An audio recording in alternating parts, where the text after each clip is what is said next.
الحمدللہ وحدہ والصلاۃ والسلام علی من لا نبی بعدہ اما بعد۔ اسلامی بھائیوں، صحیح مسلم شریف کی حدیث ہے، اللہ کے رسول جناب محمد رسول اللہ صلی اللہ علیہ وسلم نے فرمایا، یدخل الجنۃ اقوام افئدتهم مثل افئدۃ الطیر۔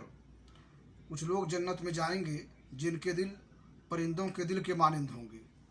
اس حدیث کا دو معنی ہے۔ ایک تو یہ کہ مومن کے دل میں رزق و معیشت کی زیادہ فکر نہیں ہونی چاہیے، بلکہ ان کے دل پرندوں کے مانند ہونے چاہیے، جو صبح خالی پیٹ اپنے گھونسلوں سے نکلتے ہیں اور شام کو آسودہ ہو کر کے پیٹ بھر کر کے پلٹتے ہیں اور لوٹتے ہیں۔ جیسا کہ دوسری حدیث میں ہے، تغدو خماسا و تروح بتانا، کہ وہ خالی پیٹ گھونسلوں سے نکلتے ہیں اور شام کو آسودہ ہو کر کے آتے ہیں۔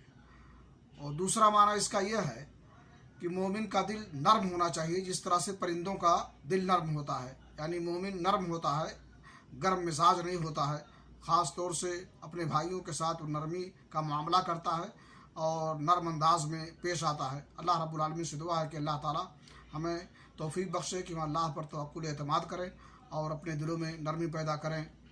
وآخر دعوانا الحمدللہ رب العالمین۔